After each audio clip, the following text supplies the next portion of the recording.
যেই মায়েরই কোলে সেই মায়া আমার হারিয়ে গেছে, আমায় একা ফেলে ও মা, আমায় একা ফেলে। মায়ের কথা পড়লে মনে ও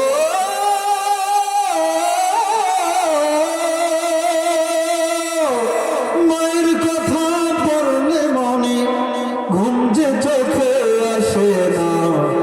হায়রে আমার মা, আমার জনম দুঃখী মা।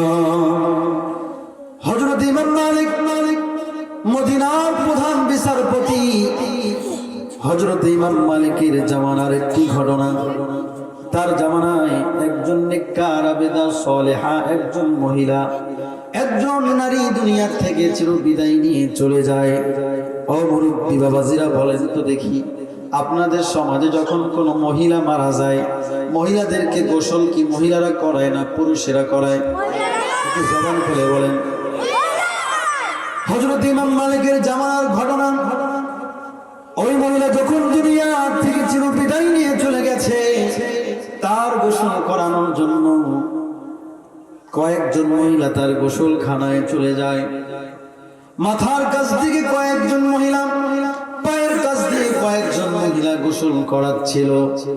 ভাইরা আমার, গভীর মনোযোগ দিয়ে দেন। পায়ের কাছ থেকে যেই মহিলা গোসল করাচ্ছিল, এই মহিলা গোসল করাতে করাতে যখন ওই জীবিত মহিলার হাতটা মৃত মহিলার রানের সঙ্গে উরুর উপর রেখেছে, হাতটা রাখার সঙ্গে সঙ্গে ওই জীবিত মহিলার হাতটা সঙ্গে সঙ্গে মৃত মহিলার পায়ের সঙ্গে উরুর সঙ্গে আটকায় গিয়েছে। জোরে বলেন না আল্লাহু আকবার। জীবিত মহিলার হাতটা কোথায় আটকে গিয়েছে? মৃত মহিলার এই যে রানের সঙ্গে আটকায় গিয়েছে। হাত আটকায় গিয়েছে। এই বিষয়টাকে অলৌকিক না স্বাভাবিক ব্যাপার? অলৌকিক বিষয়।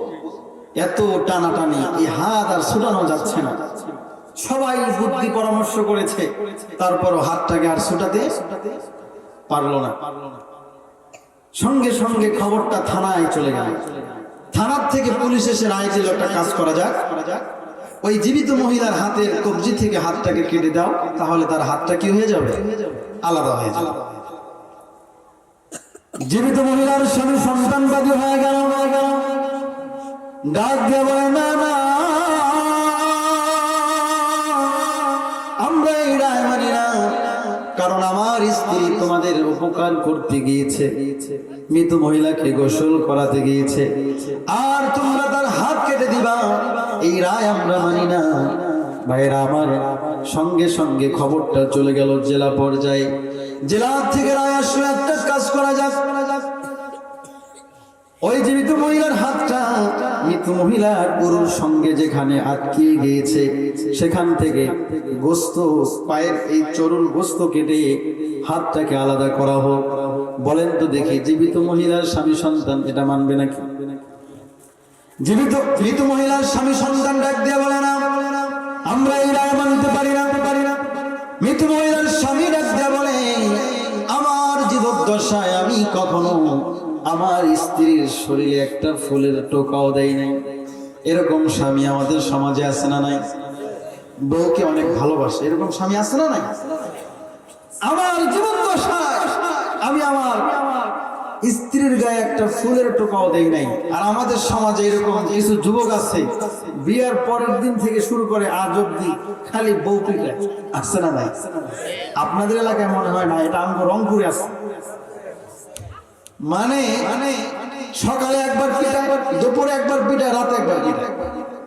কিছু ভালো মন্দ, লবণ বেশি হইলেও পিটায়, কম হইলেও পিটায়, এরকম যুবক আছে না নাই ভাই?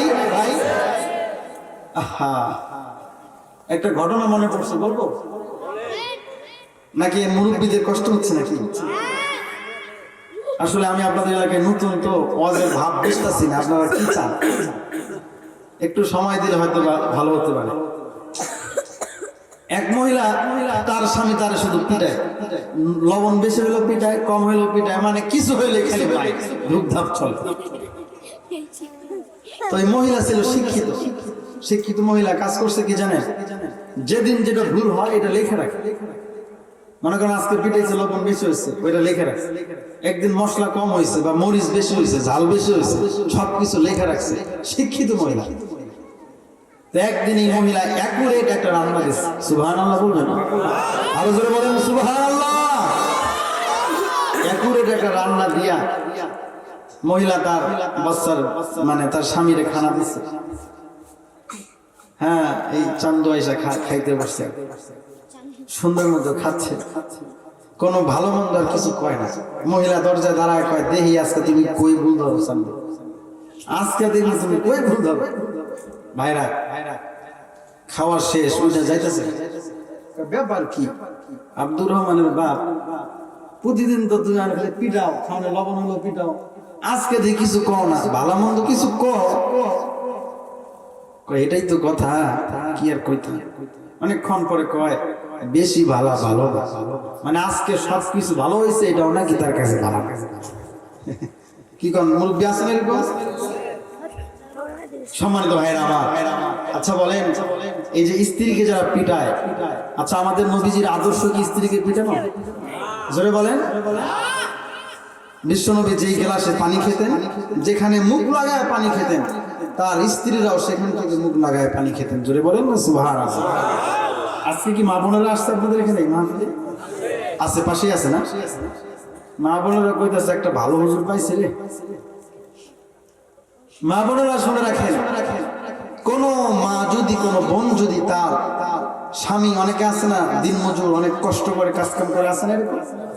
কোন স্ত্রী যদি, কোন স্বামী মাথার ঘাম পায়ে ফেলে কষ্ট করে বাড়িতে আসছে, স্বামীর জন্য একটু যদি গরম পানি করে দেয় শীতের দিনে, কিংবা তাকে একটু পানি আগায় দেয়, এই ছোট কাজটুকু করার কারণে হাদিস শরীফের মধ্যে আসছে 7 ভরি স্বর্ণ আল্লাহর রাস্তায় দান করলে যতটুকু সওয়াব হবে, সেই নেক আল্লাহ তার আমলনামায় দিয়ে দিবে। একটু জোরে বলেন না সুবহানাল্লাহ। স্বামী অনেক টেনশনে থাকে ব্যবসা বাণিজ্য নিয়ে। এই স্বামী যদি রাতের বেলা ঘুমাইতে গিয়েছে, ঘুম আসতেছে না, স্ত্রী যদি তার হাত দিয়ে তার মাথাটা ধরে সুন্দর করে মেসেজ করে দেয়, ঘুম পাড়ায় দেয়, এই ছোট্ট কাজটুকু করে দেওয়ার কারণে 7 ভরি স্বর্ণ আল্লাহর রাস্তায় দান করলে যতটুকু ন্যাক হবে, সেই ন্যাক আল্লাহ তাকে দিয়ে দেবে। আপনারা মনে হয় খুশি না? আর আপনাদের পক্ষে রস করতেছে। আপনাদের শরীরে ঘামাসি হয়, এই যে একটা ঘামাসি, ভাই ওটা কেন খারাপ লাগতেছে নাকি পেশাবে ধরছে? কেউ উঠলে তারা টান দিয়ে নামাই দিবে, খারাপ লাগলে বলবেন, দোয়া করে দেবো। কি বলে? শুরুই করলাম না, তাতে যদি ওইটা যায় তাহলে কেমন হবে?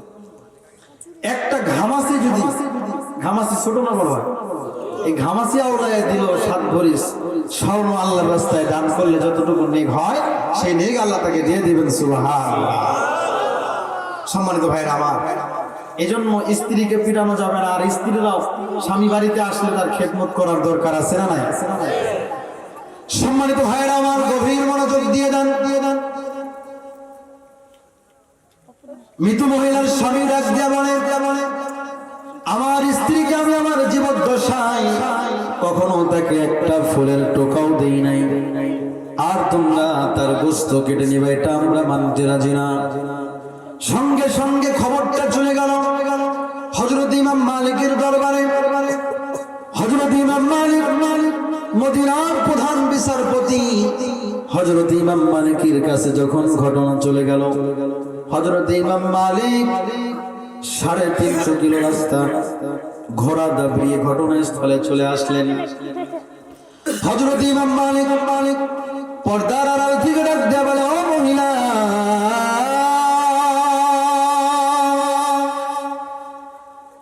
তোমার হাতটা কি জন্য আটকায় গিয়েছে আমাকে একটু বলো।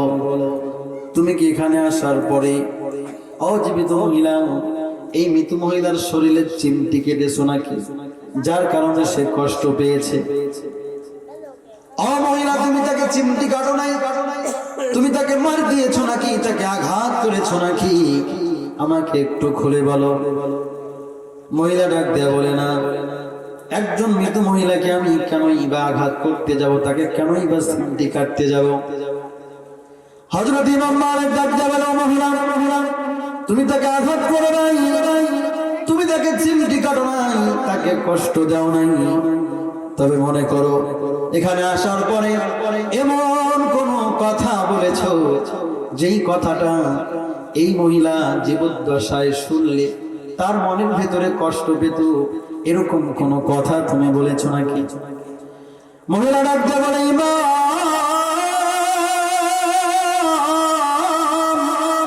ও ইমাম, আমি এখানে আসার পরে কি কথা বলে ফেলেছি। ও ইমাম, আমি এখানে আসার পরে একটি কথা বলে ফেলেছি।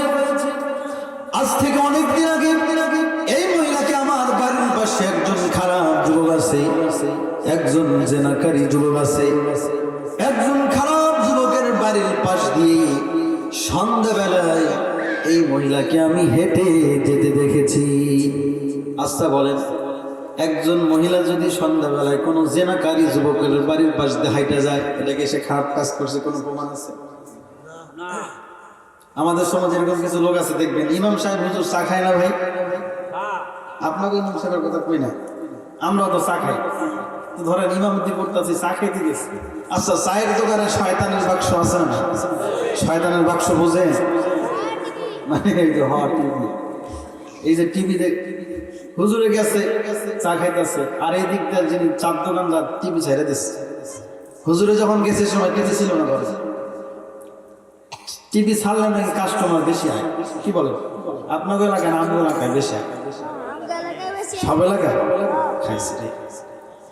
এই যে কিছুক্ষণ পরে সভাপতি সাহেব গেছে চার দোকানে, হ্যাঁ ইমাম সাহেব আপনি টিভি দেখেন?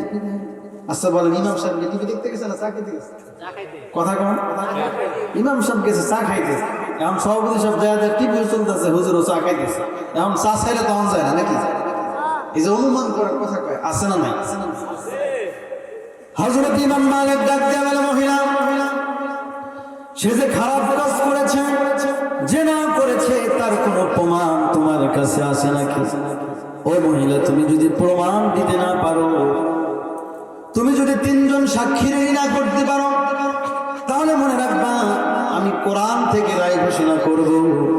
ভাইরা আমার, হযরত ইমাম মালিক সেদিন কোরআন থেকে একটি বিচার ফয়সালা করেছিল, কোরআন থেকে একটু ঐতিহাসিক রায় ঘোষণা করেছিল, এবং ওই মহিলার হাতের কি অবস্থা হয়েছিল এটা জানার দরকার আছে না নাই? এই ঘটনা যতক্ষণ শেষ করবো না, মানে তাবারক যতক্ষণ দিবে না, ততক্ষণ পর্যন্ত এই মাহফিল ছাড়বো না। কারা কারা রাজি আছেন দুইটা হাত তুলে দেখায় দেন।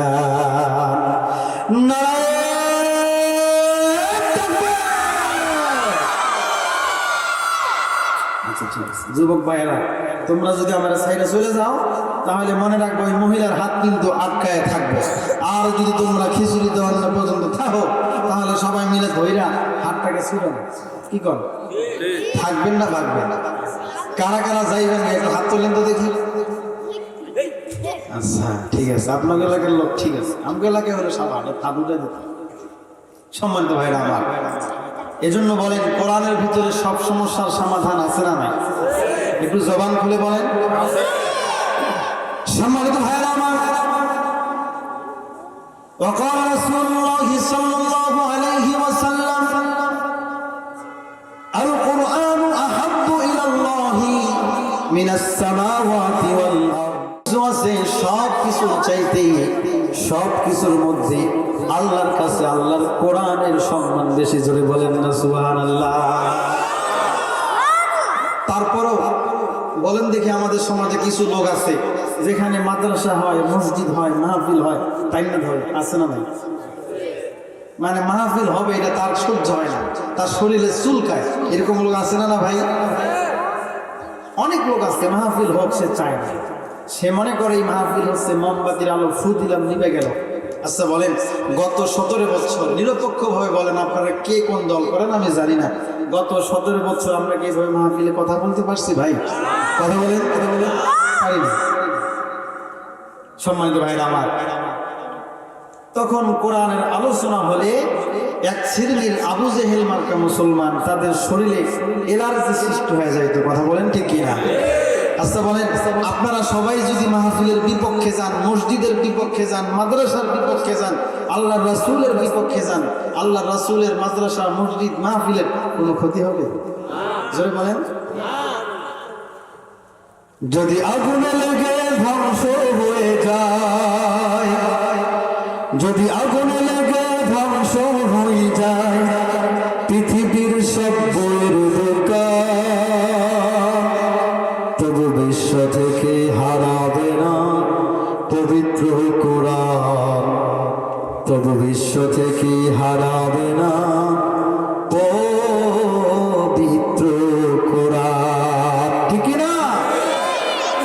করবে কেমন করে কোরআন ধ্বংস? আগুনের তেজ আছে বিশ্ব জুড়ে, লক্ষ লক্ষ কোরআনে হাফেজ। ঠিক না? করবে কেমন করে কোরআন ধ্বংস?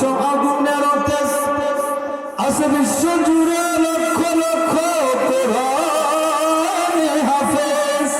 তারা ছাপিয়ে আসমানি গ্রন্থ, ছাপিয়ে আসমানি গ্রন্থ, বাঁচাবে ইসলামের মান, তবু বিশ্ব থেকে হারাবে না পবিত্র কোরআন, তবু বিশ্ব থেকে হারাবে না পবিত্র কোরআন। ঠিক না? বলেন, আপনারা কোরআনের পক্ষে না বিপক্ষে? জোরে বলেন, কোরআনের পক্ষে না বিপক্ষে? সম্মানিত ভাই আমার, কোরআনের পক্ষে থাকলে কি লাভ? কোরআনকে বুকে ধারণ করলে কি লাভ? গভীর মনোযোগ দিয়ে দেন। আল্লাহ রাব্বুল আলামিনের জন্য ডাক দিয়ে বলেন, কিতাবুন আনজালনাহু ইলাইকা লিতুখরিজান নাসা মিনাল যুলুমাতি ইলান নূর।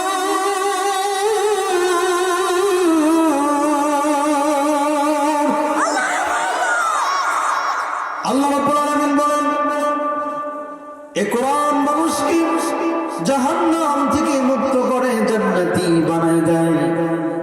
এই কোরআন যারাই কোরআনের কাছে আসবে, কোরআন যারা শুনবে, যারা কোরআনকে ধারণ করবে, আল্লাহ বলেন তাদের জীবনকে অন্ধকার থেকে আলোকিত বানায় দেয়, জাহান্নাম থেকে মুক্ত করে আল্লাহ রাব্বুল আলামিন তাদেরকে জান্নাতি বানায় দেয়। বলেন তো দেখি, কোরআনের কাছে আসার দরকার আছে না নাই? আমেরিকার একজন ডক্টর, তার নাম হচ্ছে ডক্টর উইলিয়াম ব্রাউন্স। ও যুবক ভাইরা, ও মুরব্বী বাবা, গভীর মনোযোগ দিয়ে দেন। অল্প সময়ের মধ্যে আলোচনাটা শেষ করতে চাই। আমেরিকার একজন ডক্টর, তার নাম হচ্ছে ডক্টর উইলিয়াম ব্রাউন্স। তিনি একজন খ্রিস্টান মানুষ। খ্রিস্টান মানুষ হওয়া সত্ত্বেও প্রতিদিন কোরআন থেকে গবেষণা করে, কোরআন থেকে তথ্য উদ্ঘাটন করে। ডক্টর উইলিয়াম ব্রাউন্স একদিন সূরাতুল বাকারা তেলাওয়াত শুরু করে দিলেন।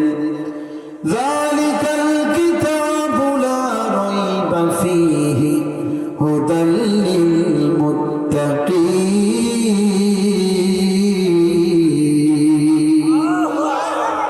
ইহা এমন একটি কিতাব যার মধ্যে কোনো ভুল নাই। ও মুরব্বী বাবা, বলেন তো দেখি, কোরআনের মধ্যে কোনো ভুল আছে নাকি? একটু জবান খুলে বলেন না, কোরআনের মধ্যে কোনো ভুল আছে নাকি? কোরআনের মধ্যে কোনো সন্দেহ আছে নাকি? ডক্টর উইলিয়াম ব্রাউন্স অবাক হয়ে গেলেন। পৃথিবীর জমিনে যে কিতাব পড়লাম, আজ এরকম কোনো কিতাব পড়ি নাই যার মধ্যে কোনো ভুল নাই। তিনি অবাক হয়ে তার তেলাওয়াতের মাত্রাটা তিনি আরো বাড়িয়ে দিলেন। তেলাওয়াত করতে করতে তিনি সূরাতুর রহমান তেলাওয়াত শুরু করে দিলেন। মারাজাল বাহরাইনি ইয়ালতাকিয়ানি বাইনাহুমা বারযাখুন লা ইয়াবগিয়ান।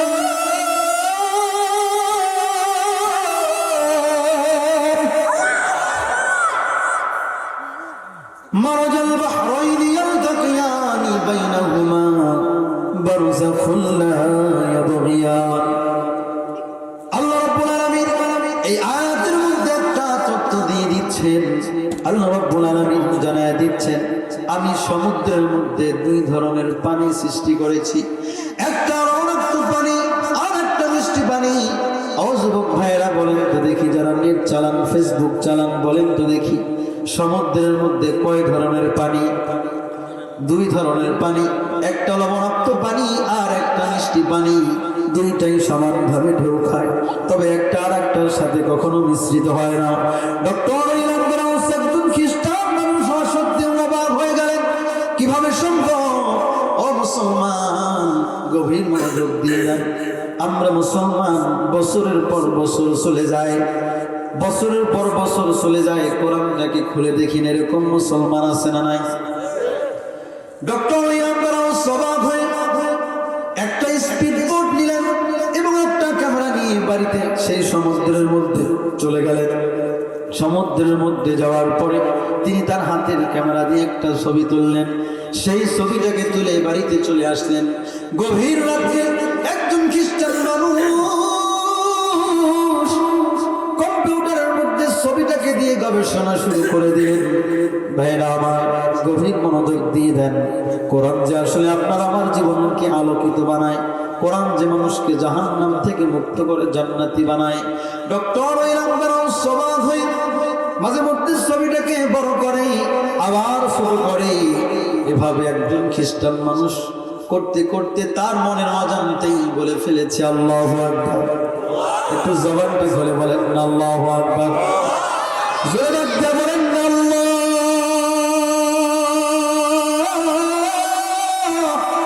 বলেন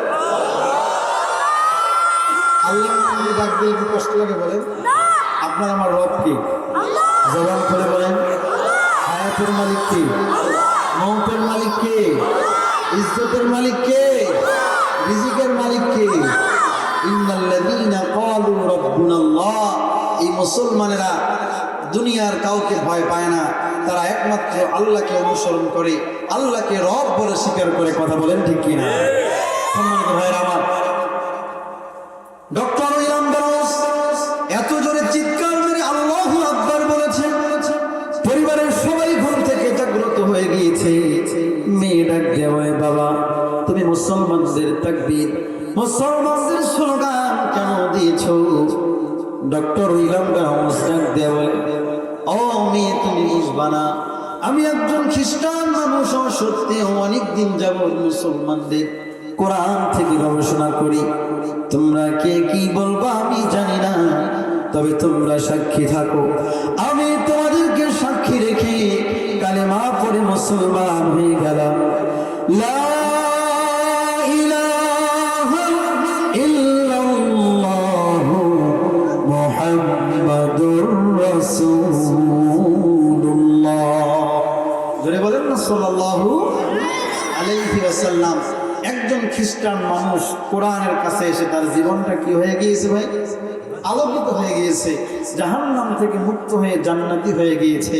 তবে দুঃখজনক হলেও সত্য, বর্তমান যুবক ভাইয়েরা আর কোরআন বোঝে না, ওরা মসজিদ বোঝে না, মাদ্রাসা বোঝে না, ওরা শুধু মোবাইল চালায় আর ফেসবুক চালায়। আছে না?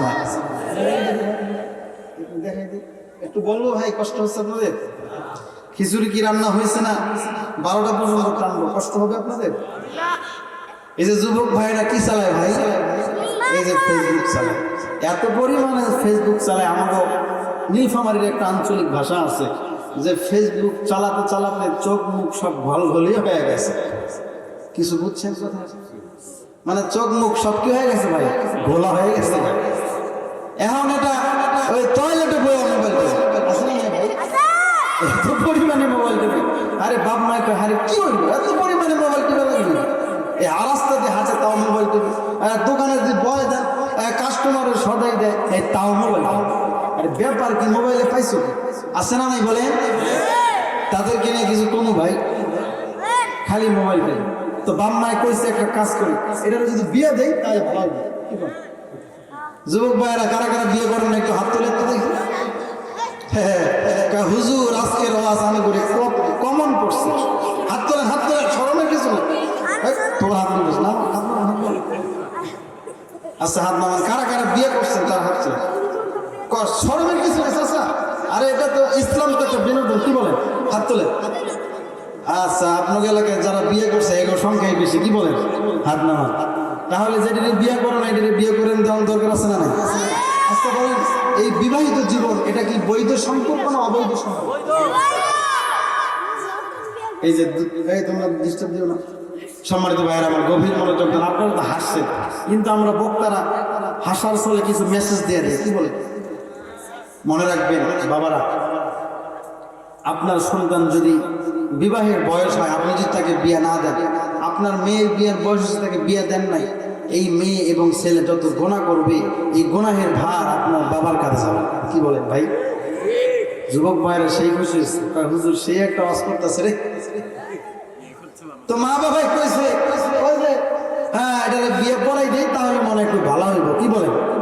এখন আপনার এলাকায় আছে না যে মা বাবা মেয়ে পছন্দ করে, আছে না? তো এরকম মা বাবা মেয়ে পছন্দ করছে, এই পোলায় হ্যাঁ দেখেন ভাই এদিকে তাহান বাস্তবাস করে যায়, মুরব্বীরা মনে হয় কষ্ট পাইতেছেন না? দেখেন এই যে বাসর ঘরে বউ গুমটা দিয়ে বসে আছে, আছে না? আছে। এখন যুবক মানুষ বাসর ঘরে যায়, হ্যাঁ সবার প্রথম বউয়ের ঘুমটাটা সরাইয়া বিসমিল্লাহ বইলা একটা চুমা দিচ্ছে স্ত্রীর কপালে, সুবহানাল্লাহ বলেন, আরে জোরে বলেন। আপনারা শরম পাইতেছেন? শরমের কিছু নাই, এটাই বাস্তব। আচ্ছা বিবাহের পরে যদি কোনো সম্পর্ক হয় এটা গুনাহ হবে না নাকি হবে? জোরে বলেন। মুসলমান যদি স্ত্রীর সাথে সহবাস করে থাকে এটার মধ্যে তার নেকি লেখা হয়, কথা বলেন, প্রতি সেকেন্ডে নেকি লেখা হয়, এটাই হচ্ছে মুসলমানদের জীবন।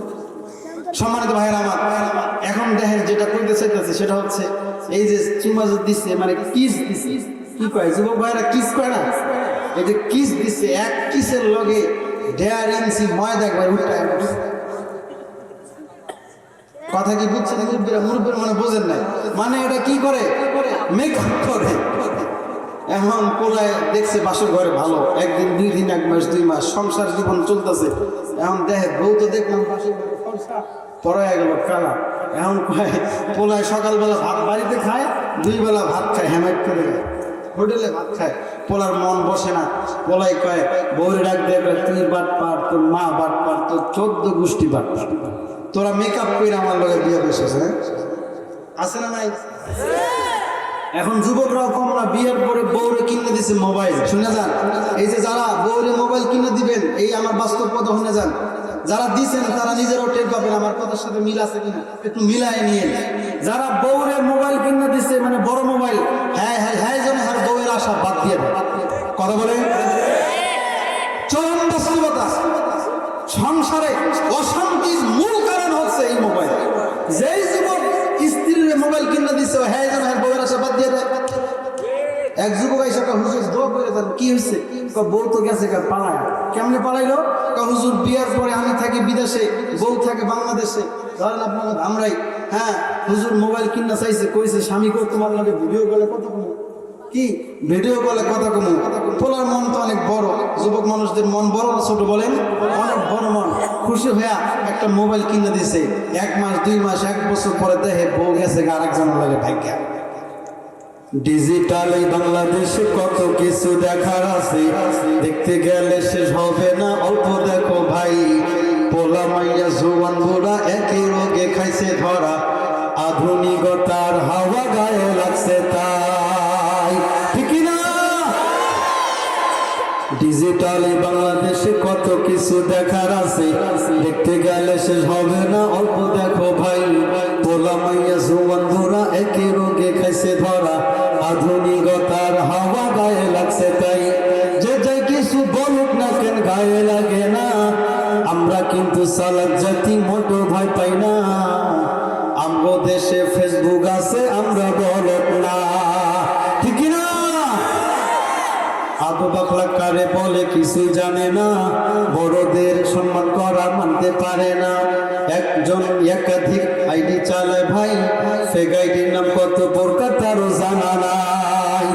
জোয়ান মরদ পোলা সাজে ফেসবুকে দে মাইয়া, মাইয়ারা সব পোলা ভাইসে ফেসবুক পাইয়া। কি আগাজব দুনিয়াতে আমরা পড়লাম ভাই,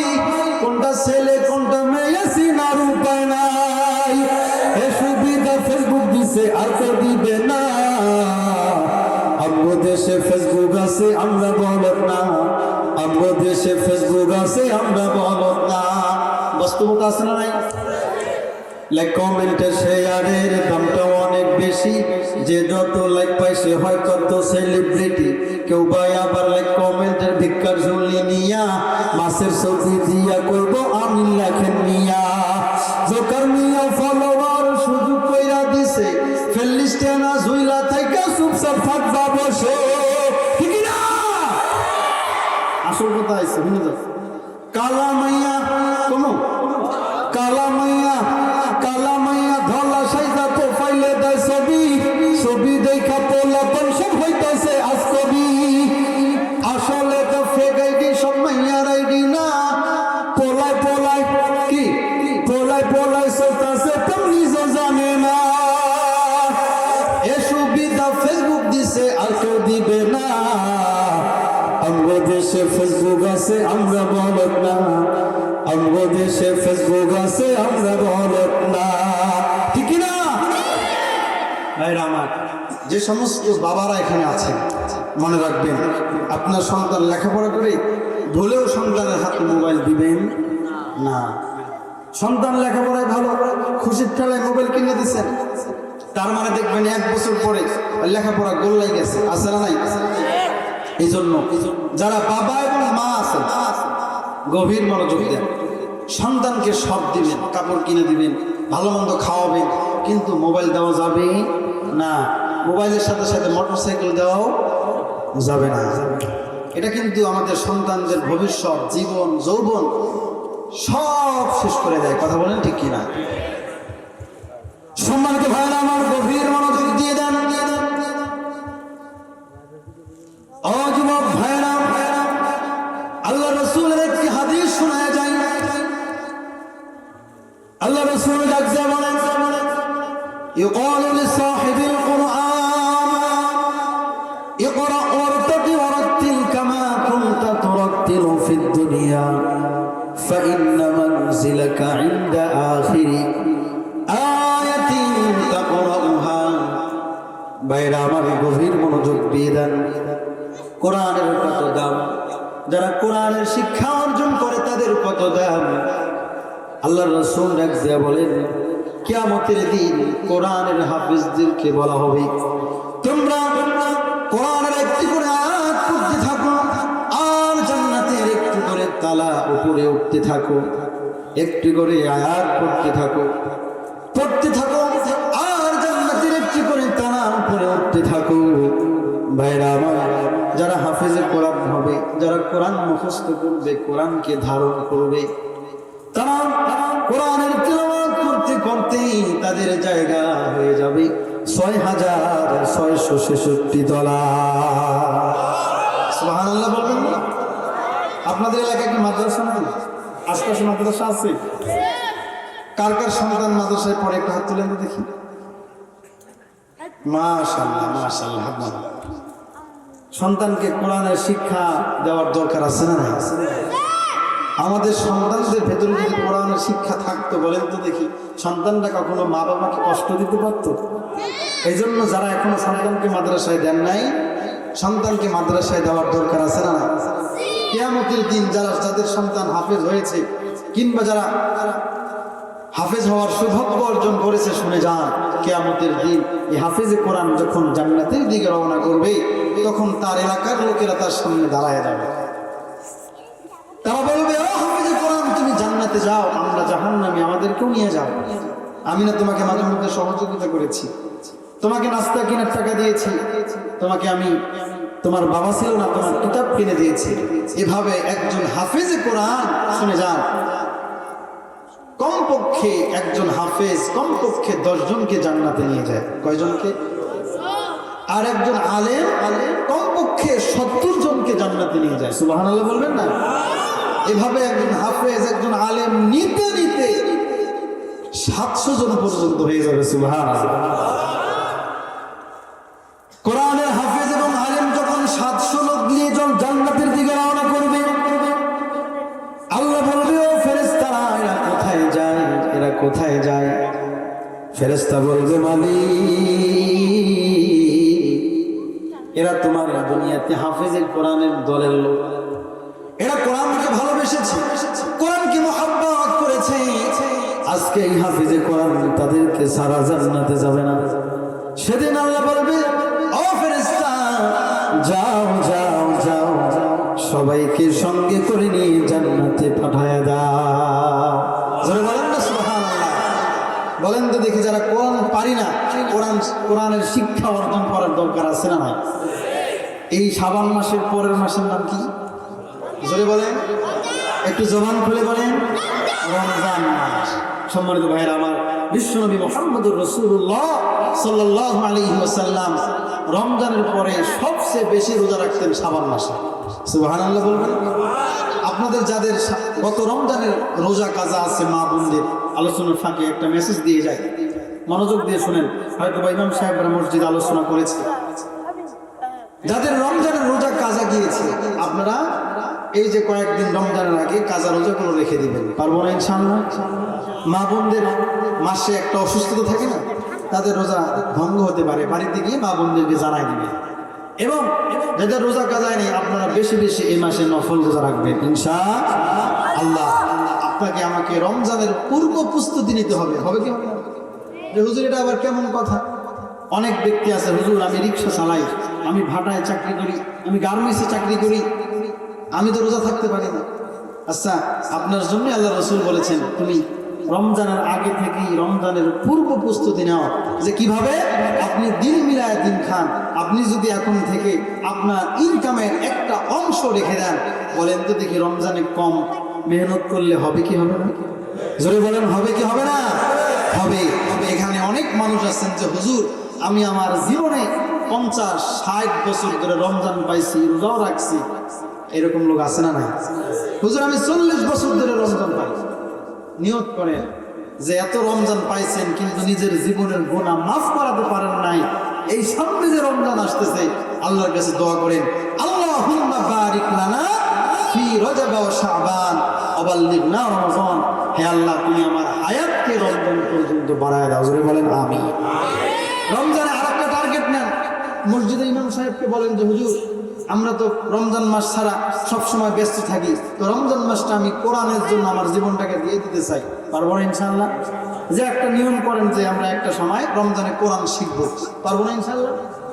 সম্মানিত ভাইরা আমার, এই কোরআন যদি আপনি শেখেন, আপনার সন্তানকে শেখান, আপনার পরিবারের সবাই যদি কোরআন শেখে, কোরআন দিয়ে জীবনযাপন করে, বলেন তো দেখি আপনার পরিবার, আমার সমাজ, আমার দেশ কি সুন্দর করে দিবে?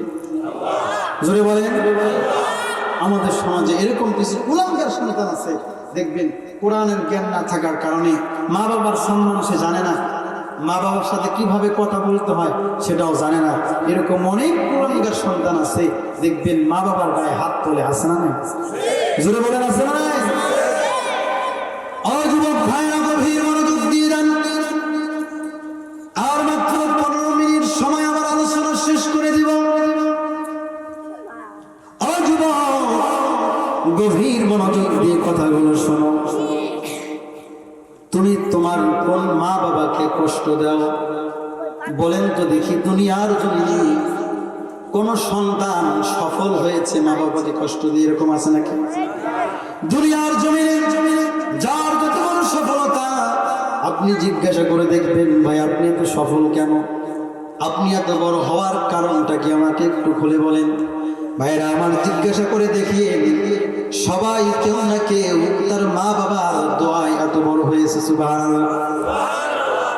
এজন্য আল্লাহ রাব্বুল আলামিন ডাক দিয়ে বলেন, ও ক্বাদা রাব্বুকা আল্লা তা'বুদু ইল্লা ইয়্যাহু ওয়া বিল ওয়ালিদাইনি ইহসানা। জোরে বলেন আল্লাহু আকবার। আল্লাহ রাব্বুল আলামিন বলেন, আমার গোলামি করবা, আমার ইবাদত করবা, আমার গোলামির পরে, আমার ইবাদতের পরে, আমার দাসত্বের পরে তোমরা তোমাদের মা বাবার খেদমত করবা। আদেশটা কার? একটু জবানটা খুলে বলেন না, আদেশটা কার? এখানে একটু হাত তুলে দেখান তো হুজুর, আমার মা নাই কিংবা আমার বাবা নাই, একটু হাত তোলেন। আমার বাবা নাই, একটু হাত তোলেন। অনেকের মা বাবা নাই, হাতটা নামায় দেন। ভাইরা আমার, দেখেন মাত্র 15 মিনিট সময় আপনার মা বাবার জন্য আপনার চোখে এক ফোঁটা পানি আনতে পারেন কিনা?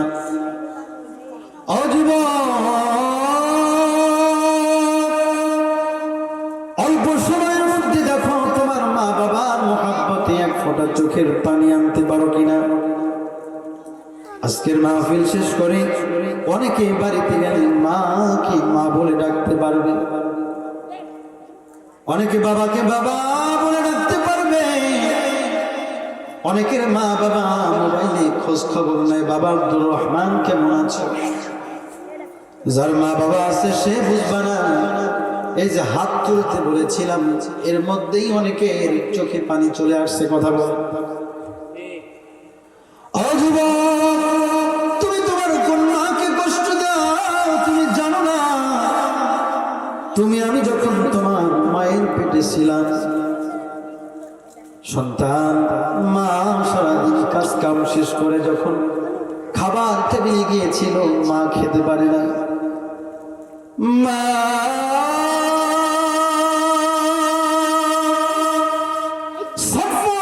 রাত্রগুলো কাটাইয়া দিয়েছিল। সন্তান রাতের বেলা, মা রাতের বেলা ঘুমানোর জন্য বিছানায় পিঠ লাগাইছে। সন্তান মায়ের পেটে রাতে মেরেছিলাম, মা ঘুমাতে পারে না। মা ছটফট করে রাত্রগুলো কাটাইয়া দিয়েছে। যুবক ভাই, তোমার মা আছে তুমি বুঝবো না।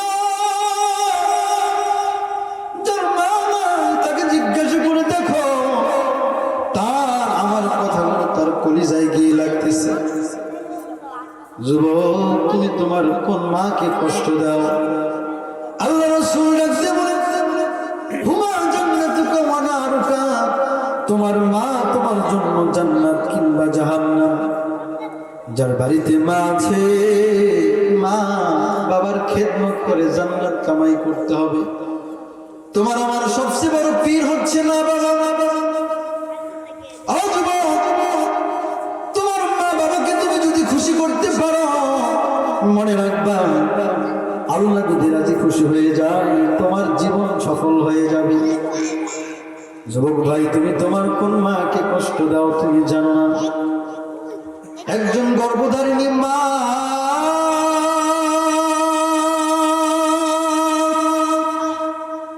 যখন গর্ভধারণ করে, বিজ্ঞান বলেছে যেই সন্তানটা মায়ের পেটে সবচেয়ে কম নড়াচড়া করে, গভীর মনোযোগ দিয়ে দেন, যেই সন্তানটা মায়ের পেটে সবচেয়ে কম নড়াচড়া করে, সেই সন্তানটা মায়ের কলিজায় কমসে কম 4,500 লাথি মারে। জোরে বলেন না আল্লাহু আকবার। ও যুবক, তুমি তোমার কোন মাকে কষ্ট দাও? 4,500 বার লাথি মারে। সমস্ত মাদের পেটের ভেতরে থলি থাকে, বাচ্চা যেই থলির ভেতরে থাকে, এই থলিগুলো 10 ইঞ্চি লম্বা হয়। বাচ্চাটা যখন মায়ের পেটে 10 ইঞ্চি লম্বা হয়, তারপরে মায়ের পেটে বাচ্চা রাখার মতো কোনো জায়গা থাকে না। মেয়েরা আমার, বিজ্ঞান বলেছে বাচ্চা যখন 10 ইঞ্চি থেকে 11 ইঞ্চি লম্বা হয়, কত বড় হবে বাচ্চার পাটা মায়ের কলিজা বরাবর উপরে উঠে যায়। এজন্য দেখবে যখন কোনো গর্ভধারিণী মা গর্ভধারণ করে, পেটে সন্তান লালন করে, দেখবেন সে উঠতে পারে না, বসতে পারে না, ঘুমাতে পারে না, চলতে পারে না, খুব কষ্টে দিন কাটায়। আসছে না? 10 মাস 10 দিন মা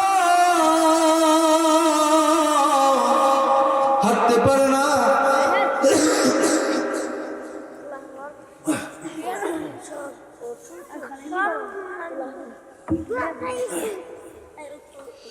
দেখবেন মা হাঁটতে পারে না, চলতে পারে না। যেই মাটা ডেলিভারি করবে, বাচ্চা ডেলিভারি দেখবেন 1 সপ্তাহ কিংবা কয়েকদিন আগে এই গর্ভধারিণী মাটা তার স্বামীর হাতটা ধরে বলে, স্বামী গো, জানি না বাচ্চা জন্মদানে আমি দুনিয়াতে থাকবো নাকি দুনিয়ার থেকে চলে যাব। সকলের কাছ থেকে বিদায় নিয়ে নেয়, কিন্তু ওই মেয়েটা, ওই গর্ভধারিণী মা তার মা বাবার কাছে দোয়া চায় না। তার কিছু কারণ আছে। বলেন তো দেখি, সন্তানের জন্য দোয়া কবুলের জায়গা কোনটা? মা এবং বাবা। কিন্তু গর্ভধারিণী মা সবার কাছ থেকে বিদায় নেয়, কিন্তু মা বাবার কাছে বলে না। কারণ ওই মা যেদিন তার বিয়া হয়েছিল সেদিন তিনি কয়েকটা প্রতিজ্ঞা করেছিল, আমার জীবনে যত কষ্ট হোক না কেন আমি কখনো আমার কষ্টের কথা, আমার দুঃখের কথা আমার মা বাবাকে বলবো না। এখানে অনেকে আছেন বাবা নিজের মেয়ে বিয়া দিচ্ছেন, এরকম আছে না নাই? বলেন তো দেখি, আপনার মেয়ের যেদিন বিয়া দিয়েছিলেন সেদিন আপনার পরিবারের লোকজন, এলাকার লোকজন আনন্দ ফুর্তি করছে কি করে নাই? বিয়ার অনুষ্ঠানে সবাই আনন্দ করেছে। তবে বাবা আমি আপনাকে জিজ্ঞাসা করতে চাই, বাবা আপনার মেয়ের যেদিন বিয়ে দিয়েছে আপনি বুকে হাত দিয়ে বলেন, আপনার বাবা বাবা হিসাবে আপনার ভেতরে কোনো আনন্দ ছিল না? কোনো আনন্দ ছিল না। দেখবেন যেদিন সন্তান সেই মেয়ের বিয়ে দিয়েছে বাবা আনন্দ সবাই করেছিল। তার মেয়েটাকে যখন বরের গাড়িতে তুলে দিবে দেখবেন সে সময় যারা বাবা আছেন কথাটা খেয়াল করেন, দেখবেন সেদিন ওই মেয়ের মা বাবা সেখানে থাকে না, অন্য কোথাও চলে যায়। আছে না নাই?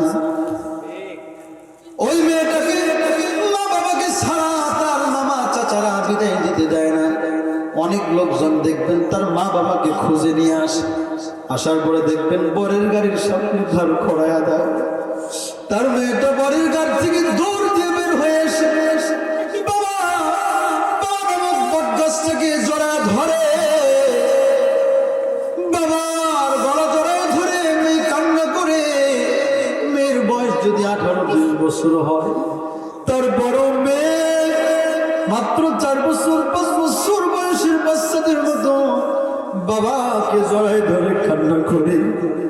খেয়াল করে দেখবেন সেদিন বাবা নামক বটগাছ মেয়েকে বরের গাড়িতে তুলে দেওয়ার আগে তার মেয়ের চেহারার দিকে তাকাতে পারে না। বাবা একবার ডানে তাকায়, বাবা একবার বামে তাকায়, বাবা একবার আসমানের দিকে তাকায়। কারণ বাবা নামক বটগাছ মেয়েকে বিদায় দিবে এটা সহ্য করতে পারে না। যারা বাবা আছেন মিলায় নিবে, যেদিন মেয়ের বিয়া দিয়েছে অনেক বাবা আছে এরকম মেয়েকে বরের গাড়িতে বিদায় দেওয়ার পরে বাবা নামক বটগাছ সারা রাত বালিশের সাথে মাথা লাগায় কান্না করে কাটাইছে। আছে না নাই? সেজন্যই ওই মেয়েটা প্রতিজ্ঞা করে, আমি আমার স্বামীর বাড়িতে গেলে যত কষ্ট করি না কেন তারপরেও মেয়েটা তার মা বাবাকে তার কষ্টের কথা বলে না। দেখবেন যে মেয়েটার আর বাবার বাড়িতে ডিম, সকালবেলা ডিম ছাড়া নাস্তা খেত না, মাসে একবারও ডিম পায় না, সবজি দিয়ে নাস্তা খায়। আসে না না? তারপরও তার মনের কষ্টের কথা বলে না। এজন্য ডেলিভারির আগে বাচ্চা যখন ডেলিভারি হবে স্বামীর কাছ থেকে বিদায় নিয়ে নেয়। স্বামীকে বলে, স্বামী গো আমাকে মাফ করে দাও, আমি মনে হয় থাকবো না।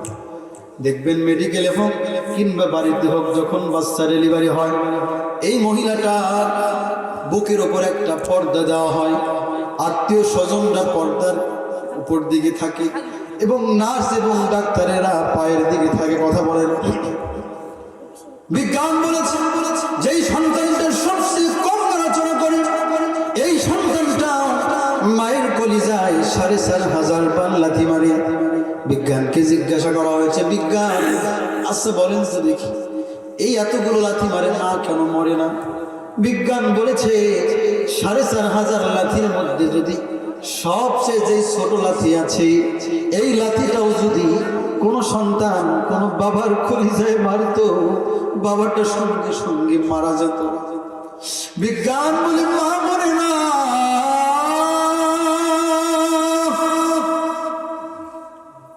4,500 লাথির মধ্যে সবচেয়ে বড় বড় 3টা লাথি আছে। ও যুবক, তুমি তোমার কোন মাকে কষ্ট দাও? তুমি তোমার কোন মায়ের গায়ে হাত দাও? কোন মায়ের গায়ে হাত তোলো? শুনে যাও, তুমি আমি তোমার মায়ের পেটে থাকা অবস্থায় মায়ের পেটে বড় বড় তিনটা বড় বড় লাথি মেরেছিলাম। বড় বড় তিনটা লাথি মারি, তার মধ্যে 1 নম্বর লাথিটা যখন সন্তান মায়ের পেটে মারি, মায়ের ডিম্বের 52টা পর্দা ফিটে যায়। জোরে বলেন না আল্লাহু আকবার। মায়ের ডিম্বের 52টা পর্দা ফিটে যায়। 2 নম্বর লাথিটা যখন মারে রে যুবক, মায়ের জরায়ুর 7টা পর্দা ফেটে যায়। 7টা পর্দা যখন ফেটে যায়,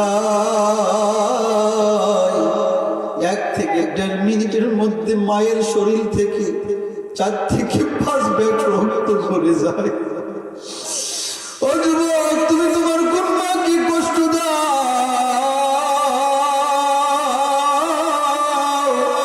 তুমি জানো না তোমার মায়ের সামনে যদি তোমার শরীর থেকে 1 পোয়া রক্ত ঝরে যায়, তোমার মাটা দুনিয়াতে থাকবে না, সঙ্গে সঙ্গে অজ্ঞান হয়ে যাবে। 2 নম্বর লাথি মারার সঙ্গে সঙ্গে মায়ের কলিজার 7টা পর্দা জরায়ুর 7টা পর্দা ফিরে যায়। 1 থেকে 1.5 মিনিটের মধ্যে মায়ের শরীর থেকে 4 থেকে 5 ব্যাগ রক্ত ঝরে যায়। ও যুবক, সর্বশেষ যখন লাথিটা মারি, সর্বশেষ লাথি যখন মারি, সকলের কলিজার উপর একটা পর্দা আছে। সকলের কলিজাটাকে সুন্দর করে একটা পর্দা দিয়ে ঢেকে রাখা হয়েছে।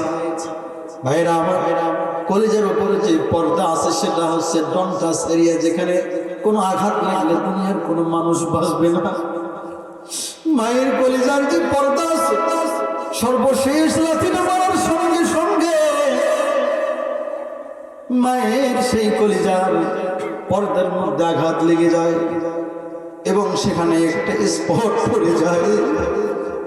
এত জোরে লাথি মারে,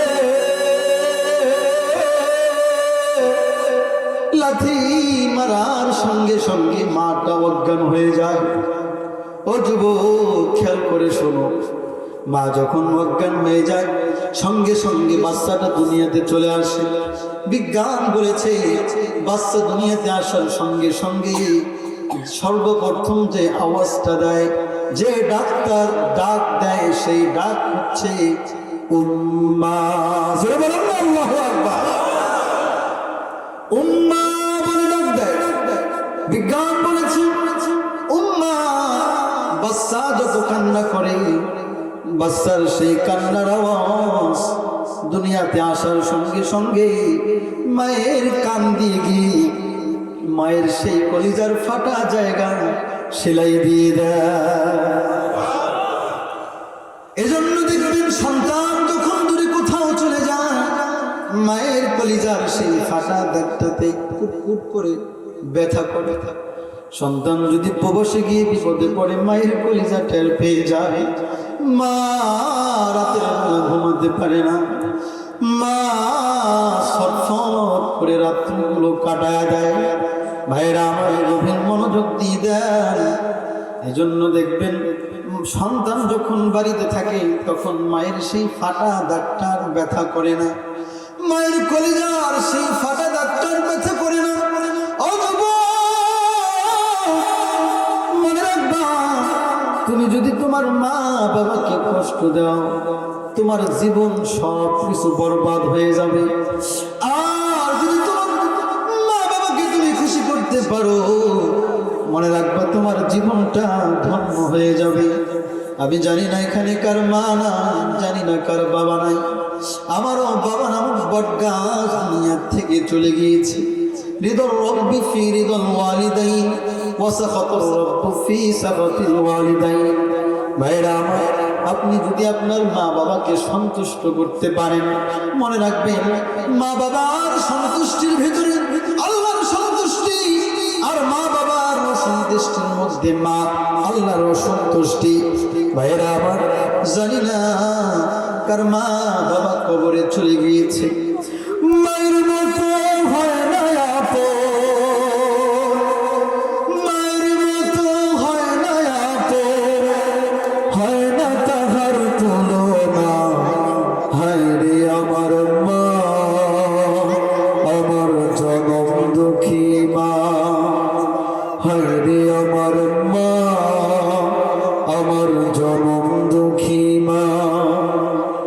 ছোট্ট থেকে বড় হলাম যেই মায়েরই কোলে, সেই মায় আমার হারিয়ে গেছে আমায় একা ফেলে, ও মা আমায় একা ফেলে। মায়ের কথা পড়লে মনে ও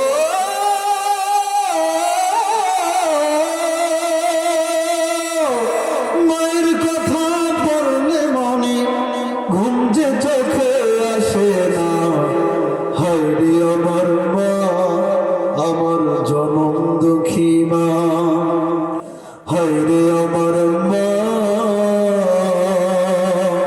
আমার জনম দুঃখী মা। মা ছিল মোর আধার ঘরে পূর্ণিমারি চাঁদ,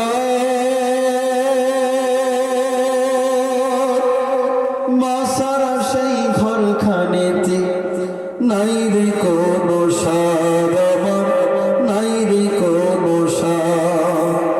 মায়ের কথা পড়লে মনে, মায়ের কথা পড়লে মনে ঘুম যে চোখে আসে না। হায় রে আমার মা, আমার জনম দুঃখী মা, হায় রে আমার মা, আমার জনম দুঃখী মা। সম্মানিত ভাইরা আমার, আসলে যাদের মা বাবা আছে তারা এই কষ্ট কখনো বুঝবে না। যুবক ভাইরা একটু তাকায় দেখেন, যার মা নাই বাবা নাই তাদের চোখে পানি চলে আসছে।